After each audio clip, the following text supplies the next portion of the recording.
Hey guys, let's get more news about Steelers, but first, don't forget to subscribe and leave your like.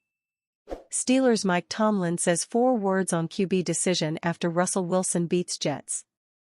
After the Pittsburgh Steelers scored a season-high 37 points in the debut of quarterback Russell Wilson on October 20, head coach Mike Tomlin didn't receive any questions about who might start behind center next week.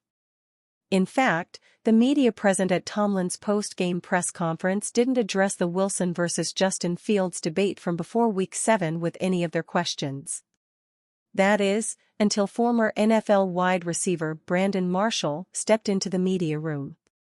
A Pittsburgh native and former New York Jets wideout, Marshall received the opportunity to ask Tomlin his final question of the post-game press conference. "Was that one of your boldest decisions to go with 3, Marshall asked, with number 3 referring to Wilson. Tomlin answered simply with, "That's why I'm well compensated." The Steelers head coach received significant criticism for benching Fields in favor of Wilson before facing the Jets. In the first quarter on October 20, it appeared Tomlin's critics were correct that it was the wrong move. But Wilson came on strongly in the second half to finish with 264 passing yards. That's the most ever for a quarterback making his Steelers debut in history. Wilson also threw 2 touchdowns and ran for another, leading Pittsburgh to a 37-15 victory. Based on the amount of noise around Tomlin prior to facing the Jets, the Steelers head coach could have pumped his chest a lot more about turning to Wilson in Week 7. Tomlin received criticism from everywhere for the decision to bench Fields.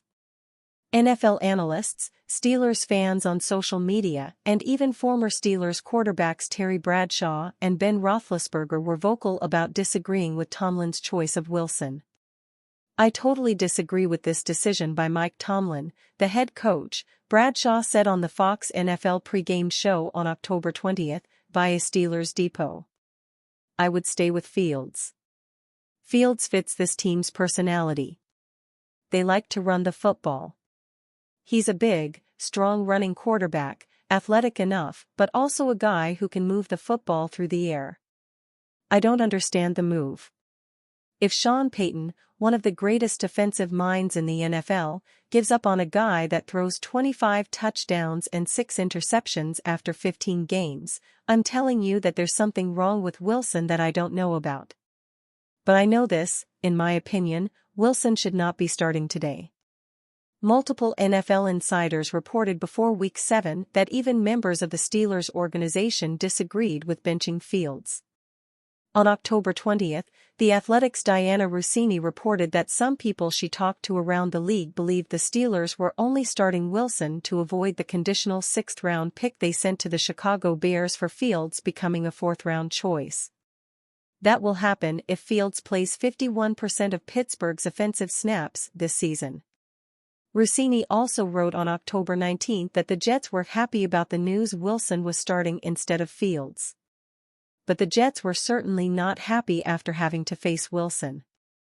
The veteran quarterback turned it on in the second half, completing 8 of his last 12 passes for 119 yards with a touchdown. Behind that strong second half, the Steelers produced their best offensive performance of this season. In addition to their most points, the Steelers had a season-high 409 yards and 6.2 yards per play average. Wilson didn't produce dynamic scrambling plays as Fields did in the first 6 weeks. But he scored a touchdown on a 1-yard sneak. Furthermore, after Wilson converted a few passes downfield, the ground game opened for Pittsburgh. The Steelers rushed for 149 yards versus the Jets. Maybe for the quarterback's performance, Tomlin should have also told the media that's why Wilson is well compensated. Wilson will make $39 million for the 2024 NFL season. Of course, if Tomlin had, he would have been referring to Wilson's salary with the Denver Broncos. Denver is paying Wilson all but $1.2 million of his 2024 salary not to play for them this season. Terry Bradshaw has made Aaron Rodgers' feelings abundantly clear after liar comment. The relationship between Fox NFL Sunday host Terry Bradshaw and Aaron Rodgers is notably frosty after the former Pittsburgh Steelers great dubbed the four-time MVP a liar. In 2021, the controversy around Rodgers peaked when he ambiguously claimed he was immunized, leading many to believe he had received his COVID-19 vaccinations. However, Rodgers, who had not been vaccinated, was referring to a treatment prescribed by his doctor. The situation escalated in November when Rodgers had to quarantine for 10 days following a positive COVID-19 test, the mandated period for an unvaccinated player according to the league's rules at the time. It caused him to miss the Green Bay Packers game against the Kansas City Chiefs, creating a furor. Despite the backlash, Rodgers secured his second MVP title in a row, achieving what Peyton Manning last did in 2008 and 2009. Bradshaw, never one to mince words, ripped into Rodgers' post-positive test, offering some blunt advice on national television. "I'd give Aaron Rodgers some advice," Bradshaw said. "It would have been nice if he had just come to the Naval Academy and learned how to be honest. Learn not to lie, because that's what you did, Aaron. You lied to everyone. I understand immunized.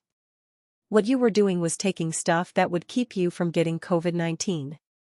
You got COVID-19. Ivermectin is a cattle dewormer. Sorry folks, that's what it is. We are a divided nation politically.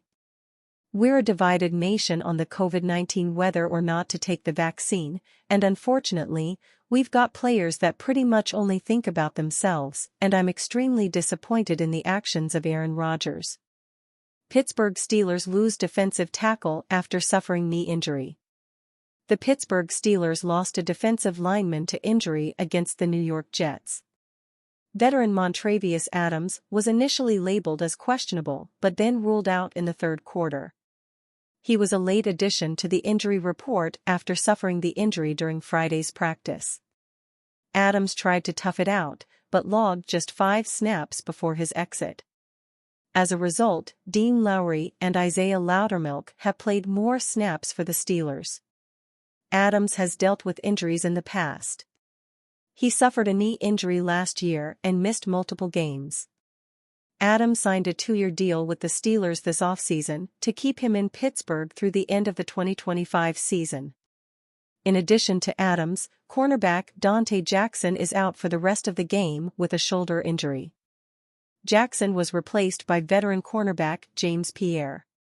And you, fan? What do you think of the situation of Montravius Adams? Leave your opinion in the comments.